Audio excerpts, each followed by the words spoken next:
What is going on, Internet? Eric Vandel's back again with another e-commerce conversations. I hope all is well on the other side of the Internet. On the other side of the Internet from me, Mikkel, what's up, man? Doing well, Eric. I'm looking forward to today's conversation. Should be a lot of fun. An awesome program you have here. So hopefully your audience gets inspired a little bit, and hopefully I can teach them a couple of things. And yeah, should be a good conversation. Yeah, I'm super excited for this. This is something that I've always found quite interesting. But why don't you give our listeners a real quick rundown of who the heck you are and what the heck you do? Sure. My name is Mikkel Thorup. I run a company called Expat Money. We are a consulting firm. We help people move offshore. So we deal with tax planning, international tax planning, immigration, foreign investment, structuring, and then the lifestyle that kind of ties everything together. I've been an expat. I've been living offshore, living overseas for 25 years now.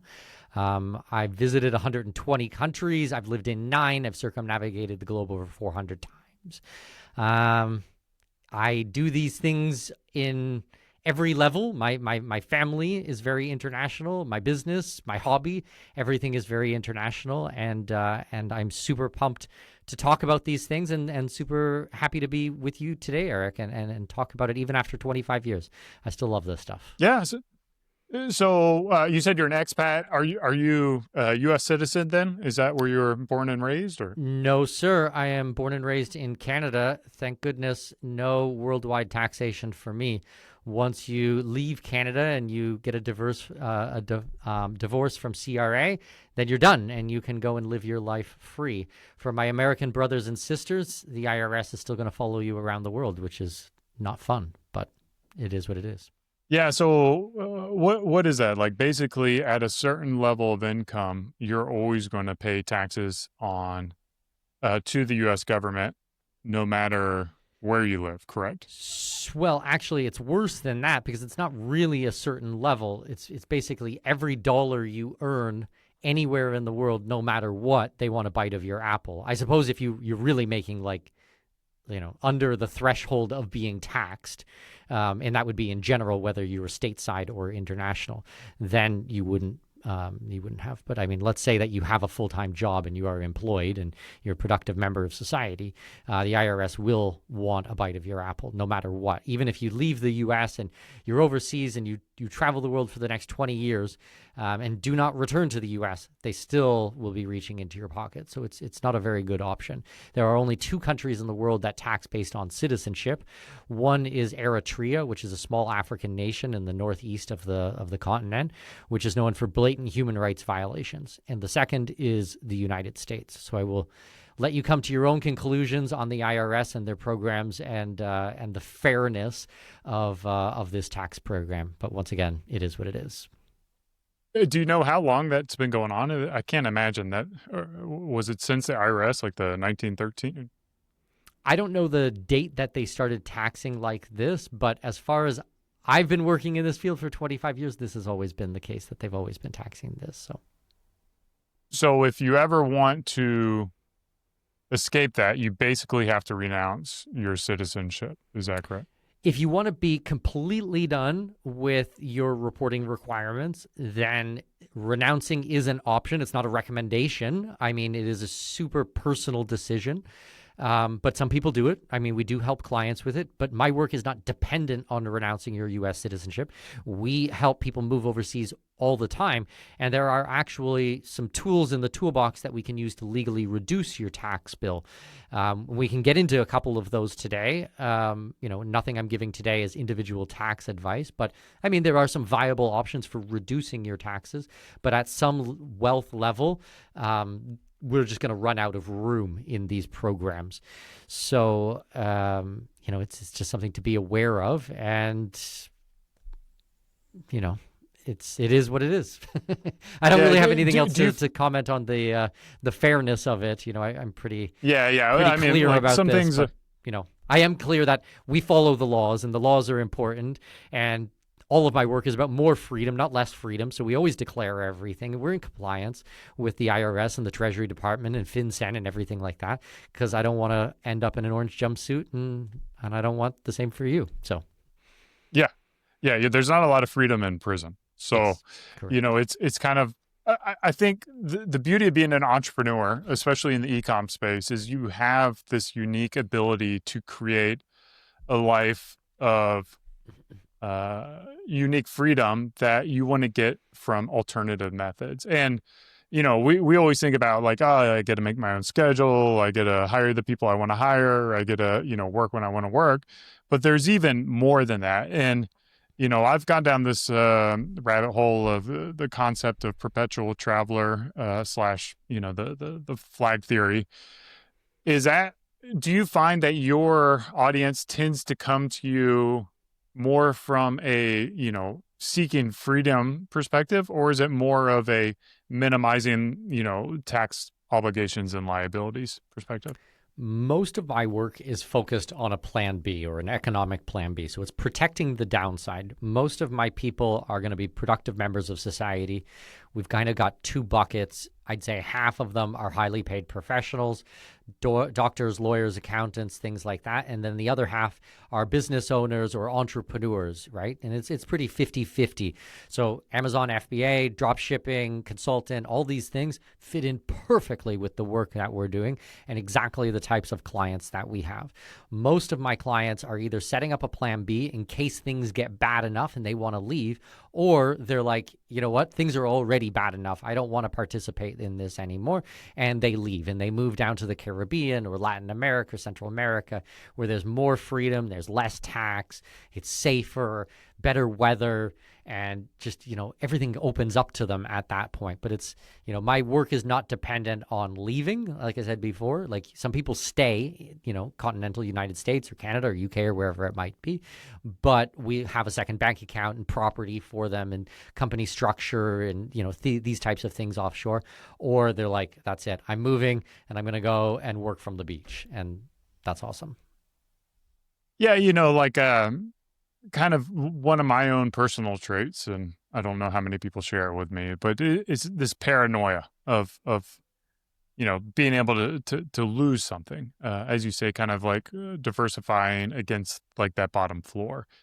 And maybe I spend too much time on Reddit or watching videos or whatever it may be, or reading history, but there have been times in history where governments have frozen people's assets, their bank accounts, for either legitimate or illegitimate reasons. And, I think of, like Kim.com. I don't know if you're familiar with him at all or not, but he's kind of been at battle with the U.S. government. And, or Julian Assange, I guess, is a better one, because they froze all of his accounts and he had to move to Bitcoin. In those kind of cases where maybe you're doing things that are putting powerful people, in your sites, are there ways to protect yourself against that? Or is like Bitcoin going to be your only defense against that? I mean, Bitcoin is a tool. It's a tool in the toolbox, and we do use it, specifically self-custody Bitcoin, not keeping it on an exchange. This is not a Kraken or, Binance type of thing. Self-custody Bitcoin, cold wallet, not your keys, not your coins. I've been into Bitcoin since 2016 when it was 3 figures, and we've seen a nice run up. It's a tool in the toolbox. It's not the only tool. Offshore bank accounts, which is basically having a bank account in a country which you don't have a residency for, is a very good option as well. There are many examples of people being debanked. We can look at the Canadian trucker convoy. They were protesting against vaccines, about mandatory vaccination for truckers who were crossing the U.S.-Canadian border, as well as mandatory vaccines for children under the age of 6 years old. And they stood up and they said that these things are wrong. And they protested, which is, freedom of assembly. This is one of our God-given rights. and they had their accounts frozen. And I had clients who had their accounts frozen for either participating in the protest or donating to the protest. Okay. You can look at Nigel Farage in the UK. They debanked him. You can even look at Donald Trump. He's been debanked in the past because of political attacks. You can look at Mercola, the doctor who was outspoken about a lot of these health mandates and things like that. Not only he was debanked, his entire C-suite was debanked, as well as their spouses, their immediate family member. They came after family members and debanked them because he spoke out against what he thought was not, viable and legitimate health concerns and what the departments were doing. And that's an intimidation aspect. So if they're doing this to these types of people, I mean, of course they can do it to you. They can do it to me. I mean, we need to have options. What I often say is 3 is the new 1. So what I mean by that is for every adult in your household, every company or corporation, LLC or business, for every trust or foundation, you should have 3 bank accounts where 1 used to be enough. And I would ideally spread them out in different countries, in different types of legal systems, in different corporate vehicles, and have different currencies in these. So that if you do get debanked in your home country, well, you have a place that you're able to move the money to if they actually cancel your account, which is you're going to get a letter in the mail or an email saying that your business is no longer welcome, and you have 7 days, 12 days, 14 days to get your money out. Or they freeze the account. I have colleagues whose accounts with hundreds of thousands of dollars has been frozen in there until they provide some ridiculous amount of what's called KYC, know your client or know your customer, and they're never satisfied. I mean, I had to go through a KYC process where I actually had to film myself going up the elevator and using my key to enter into my building and show the address on there because they didn't believe me that I lived where I said that I would live. So I actually had to make a video to provide for them. But this is the abusive system we're seeing right now with KYC, and it's only getting worse. So I think that you need to protect your downside, and you can't just bury your head in the sand and pretend this isn't happening. Yeah, and it's like you said, obviously powerful people like Donald Trump, you're like, well, that's never going to happen to me because I'm not running for president. But someone simply protesting, like the Canadian truckers, very much is something that could happen. I don't think it's very uncommon for people to participate in protesting. Like my wife does that. So it can happen. And it does happen. So you talked about the banks. Where are people going to set up offshore bank accounts? So the popular places are usually going to be in a tax favorable country. And maybe it's worthwhile to explain the lexicon so that we're very, very clear here. Offshore means more favorable taxes, either lower taxes or ideally zero taxes in a country. It is going to be the laws in your favor. So you have strong asset protection laws. And then I would add into this normal definition that it needs to be politically stable as well.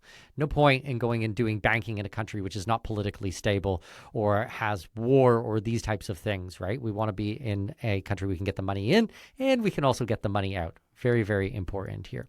So the most popular places are going to be what's called offshore jurisdictions. So think about the Caribbean, think about the Channel Islands in, Jersey, Guernsey, and Sark, or even Isle of Man outside of UK, in the Isles there.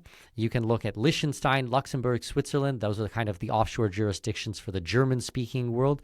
You can look at there's some places off the coast of China, like Hong Kong and Macau are usually the offshore jurisdictions for this, or Singapore is deemed kind of an offshore because it has territorial tax countries. But there's even other countries that most people would never think about. So there's Central American countries. There's 7 countries in Central America. I'd say probably 5 or 6 of them would be considered an offshore jurisdiction, like Panama, where I am right now. There's no tax on foreign sourced income, very strong banking sector. It's a US dollar economy. It's very safe and stable, organic food. You have access to the Caribbean, the Atlantic, as well as the Pacific. These are all very, very important things when choosing a jurisdiction. And then we're going to look at random places that are continental. So in Europe, you're going to have Georgia, the country, not the state. And then in South America, you have Paraguay. These are both territorial tax countries, which have very favorable tax laws and are politically stable. Make sense? Yeah. Well, what is territorial? Perfect. What do you mean by that? So, territorial tax system is a country that is going to tax you only on your locally sourced income. So, if you work at Starbucks or you work at a tienda, a store, or something like that, then yeah, you're going to pay taxes there. But once again, if you do Amazon FBA and drop shipping and e-commerce and consulting and work for a foreign company, these countries are not going to tax you, even if you live in the country full time. Okay, that's nothing to say about your U.S. tax obligations. As I said, if you're a U.S. tax person, you have a tax obligation to report and file and pay taxes on your worldwide income, although there are some programs to legally reduce that. But we're talking about the foreign side of things. With these countries, you can live there full time and in most cases pay zero tax. Okay, there might be a small sales tax, but the corporate tax or the income tax, the wealth tax, all of this equals zero, which is like the correct amount of tax in my world that I think you should be paying. I think that's the fair share, is 0.0%. You and me are not going to have any arguments on that. Privatize everything. I think we're already going to be friends, Eric. Just talking to you for 5 minutes off camera, I think you and I will be friends. So I don't know many people who are thinking, oh, I want to move to Georgia. Like that's not a place that comes up. You mentioned the kind of like the Central America. Do you find that most of your clients are Americans and the Caribbean and Central America is where they kind of end up, or? Yeah, 100%. I mean, I would say that call it 90% of my clients are Americans and Canadians, and the other 10% are Europeans or Australians or something like this. The most popular is Latin America and the Caribbean, and it is because this is where freedom is found. This is, the laws are very, very strong here. These countries were set up to have freedom. These are mostly pro-business, right-leaning governments. And it's, okay, everybody knows Nayib Bukele in El Salvador. I was just in El Salvador last week. I got invited by the government to go to the palace and to have some meetings and stuff there. El Salvador, everybody knows this. Everybody knows Javier Milei in Argentina, okay? Self-proclaimed anarcho-capitalist libertarian, freedom-minded places. But, in Paraguay, we have Santiago Peña, pro-business, right-leaning, very young guy. He's only 2 or 3 years older than I am. We have Daniel Noboa in Ecuador, very, very pro-business, right-leaning. We have Raul Molino here in Panama. We have the future president of Colombia, Sergio Fajardo, who is very pro-business, right-leaning. These are all countries that are going in a certain direction, which are low tax, that want foreign direct investment, want skilled people in there and productive members of society, and they roll out the red carpet to bring in people. So you can have a very low cost of living, very high standard of living, low taxes, with organic food and a safe environment, safer than Toronto, where I'm from. I mean, any of these countries I mentioned are drastically safer than Toronto, where I grew up, especially Panama or Costa Rica or El Salvador or something like that. So there's a lot of options in Latin America. I don't usually move people to Europe. I'm not moving people to Asia. I work where the freedom is, and that is Latin countries. Yeah, and I would say from an American perspective, the time zone is also much more favorable. Definitely. I go to Denmark I do love Denmark and I do love Europe. Like I am. Is that your ancestry? Is that where your family's from? I've got technically they're from northern Germany, but I've got some DNA. I know you're Danish as well. Yes, my family's from Denmark, I don't know. And I have my great grandfather's name, although I don't speak Danish. Shame on me, but give it enough time and you could probably learn. Do you travel everywhere too, so you're a globetrotter. I want to talk about the idea of wanting to see more of the world and having more time to spend in different parts of the world, because as an American citizen, the visas, while it is broad in the places we can go, it's pretty much only for 90 days. There's very few places that you can go longer than 90 days without, filing for an additional visa or residency or whatever Correct. it may be.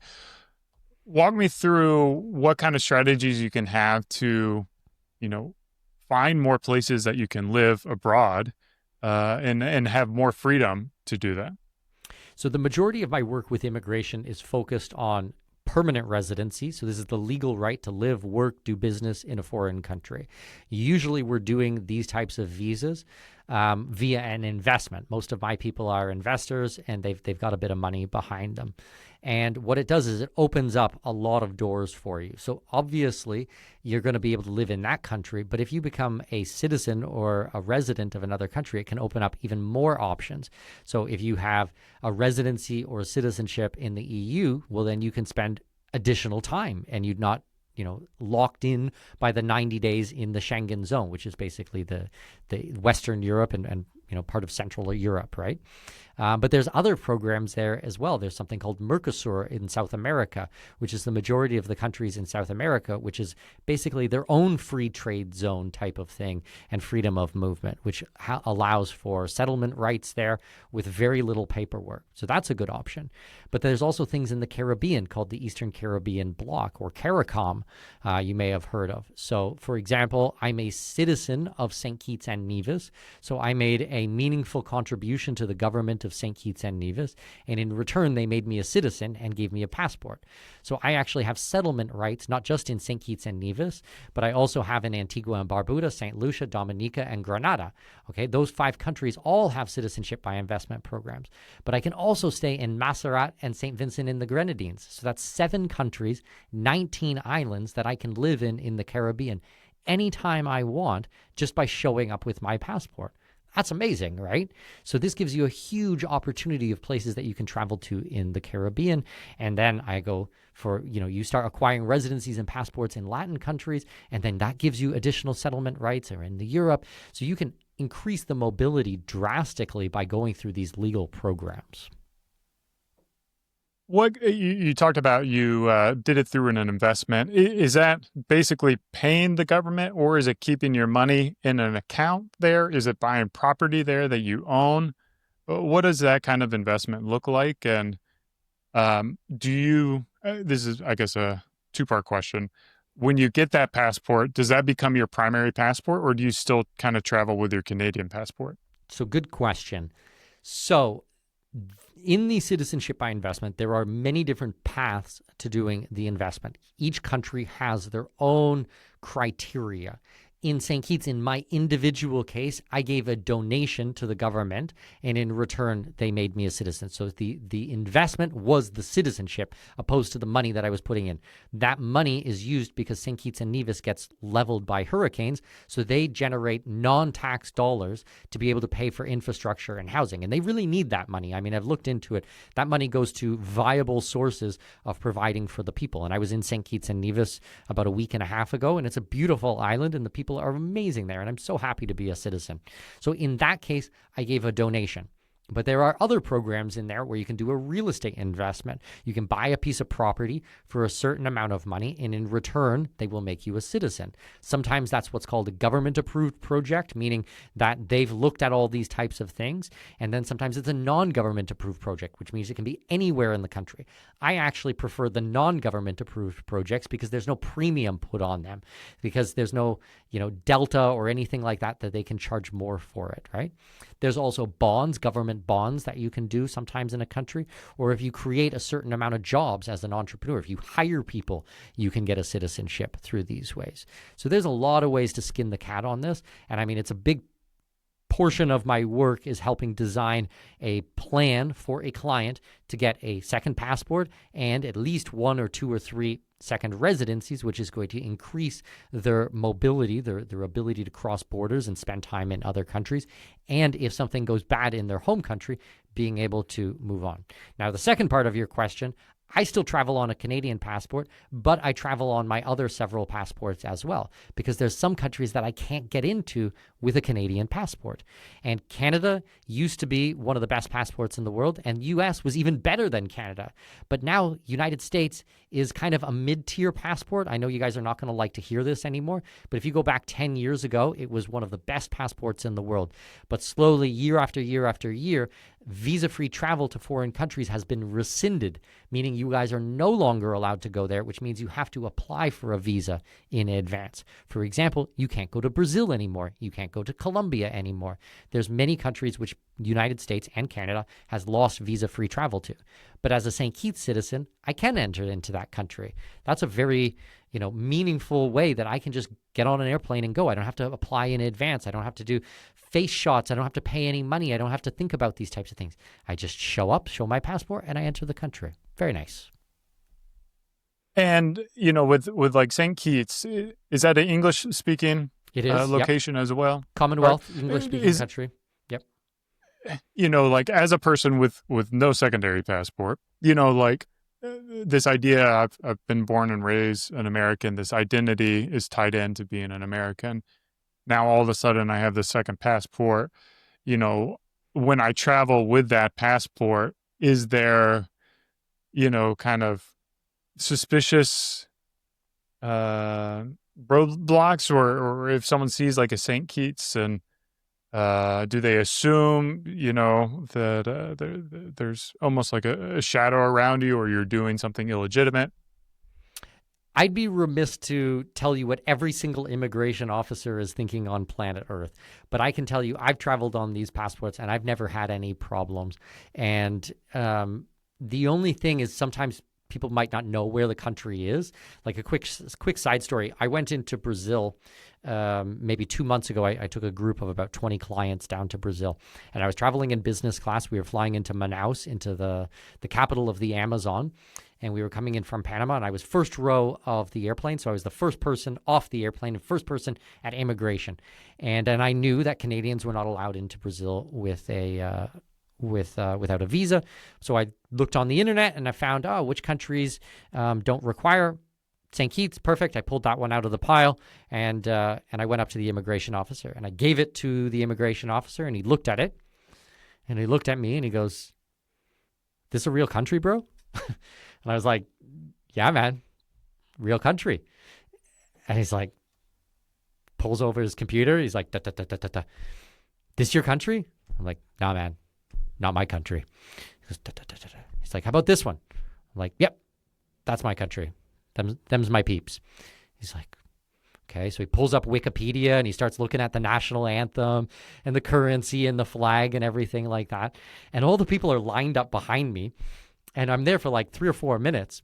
And eventually he's just kind of like shaking his head and just like stamps the thing. And he's like, "All right, get out of here." And just like he'd never heard of it before. And I was just laughing and I thought it was just hilarious.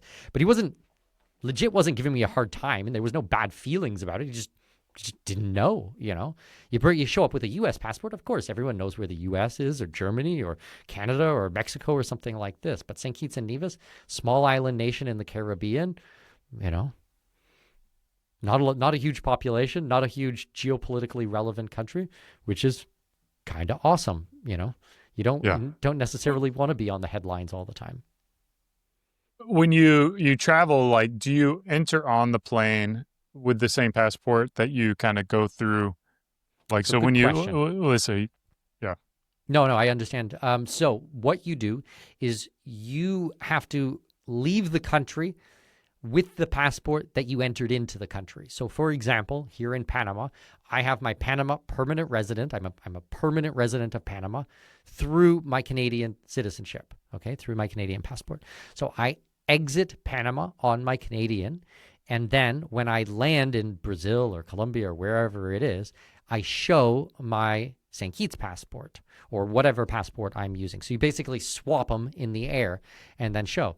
And I've had it before where I've shown the passport and then they're like, can I see your other passport? So sometimes I've had to show both of them, which is not a big deal, I actually did it by mistake the other day because I was completely underslept. I just got back from Kazakhstan and Kyrgyzstan 2 weeks ago. I was in Turkey, Kyrgyzstan, Kazakhstan, Abu Dhabi, Prague, Slovakia, back to Panama for 15 hours, then Miami, St. Kitts for a week, Miami, and then El Salvador. So that's been my last 5 weeks. And I showed up at one of the borders and gave the wrong passport. And they're like, let me see the other one. This is the wrong one. And I was like, oh, crap. So I went through and got the right one and handed it over. Nobody cared. It wasn't like, oh, my God, I showed the wrong one or something like that. The immigration officers are totally fine, and they've seen this before, and it's completely legal and compliant. So there's no problems with any of these things.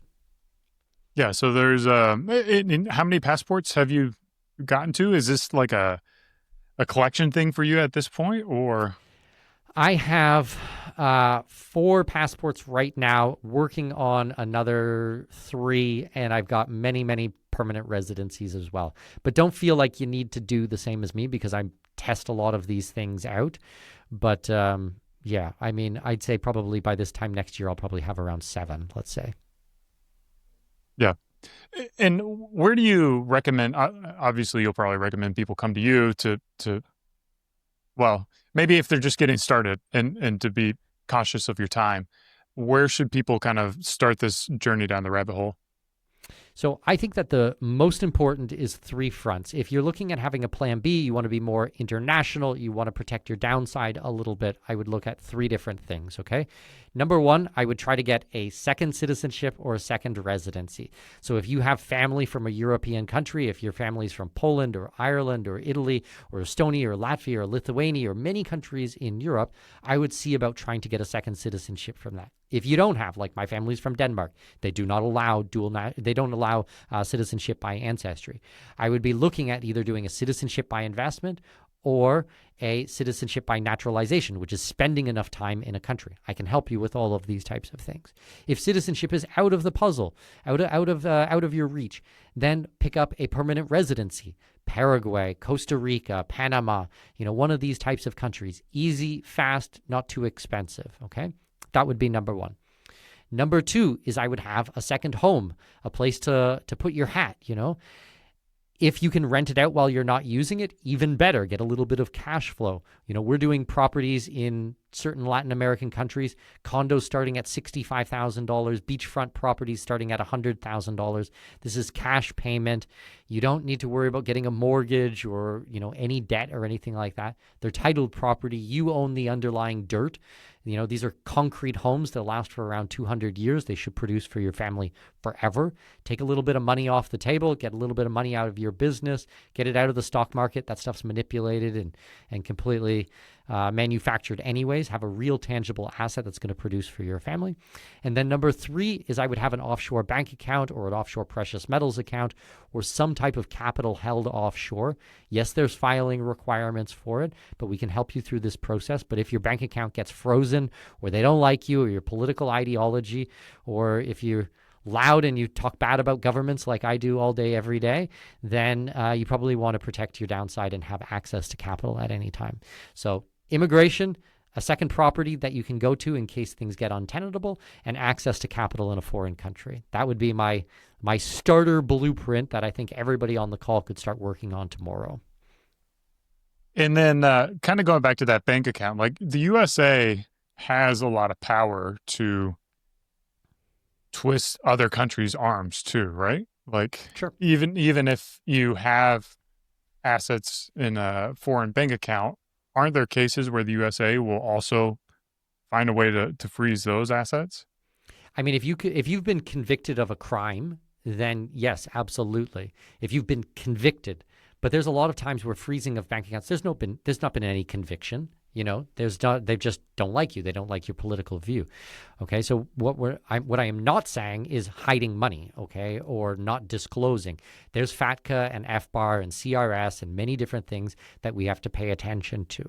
Once again, always are following the laws, but what we're trying to protect from is they don't like you, okay? They don't like your political ideology, or the political winds have blown to the other side, right? Or you say something that they don't feel is the same narrative as they're talking about.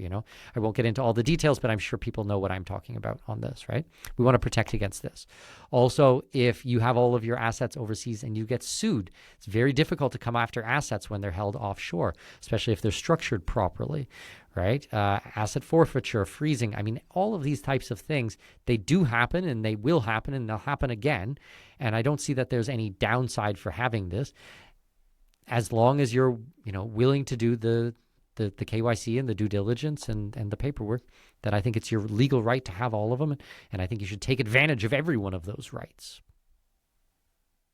I want to circle back to something we were talking about earlier, which was a lot of Latin American countries seem to be, moving in the direction of pro-business. In my eyes, it seems like a relatively recent thing, maybe within the past 5 to 10 years.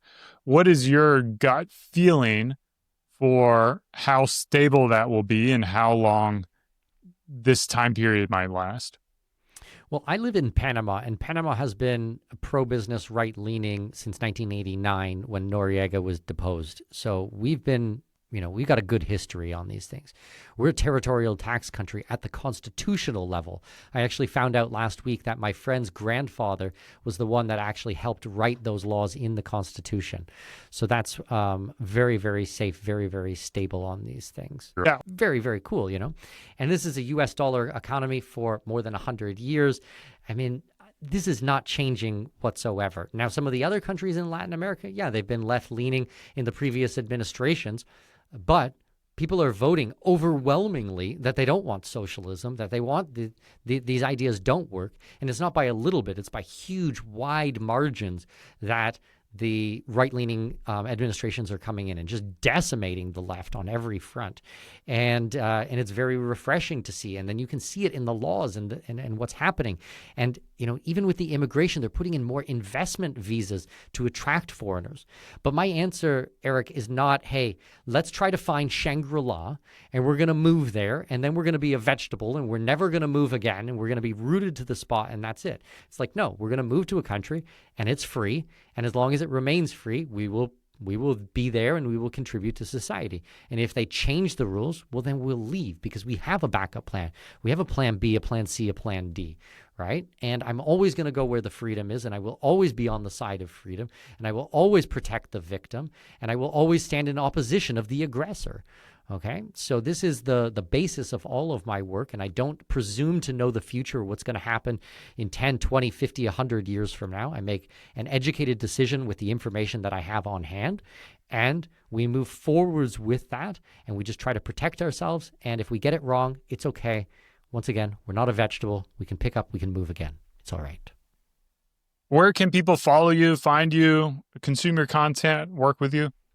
Yes, the best place is expatmoney.com. Our website, you're going to find everything there. We have daily email newsletters. We've got weekly podcasts, the Expat Money Show. We've got monthly webinars. We have quarterly trips and tours. We have annual conferences and summits. We do masterminds. We are not just an online community. We're an in-person community. We're a very large community. We've got tens upon maybe even hundreds of thousands of people in the community right now. I've been doing this for a long time. If anything that I said resonates with you guys, if you want help, I'm happy to take care of your audience, Eric. And, I promise I will do right by them and I will do my best to help them through this process. We've got a whole bunch of different programs, a ton of free content out there for you. But yeah, everything at expatmoney.com. That's the best place to start. Awesome. Thank you so much for coming on the show. I hope our listeners enjoyed this as much as I did. This has been another e-commerce conversations. Cheers. Keep on growing. Thanks, Eric.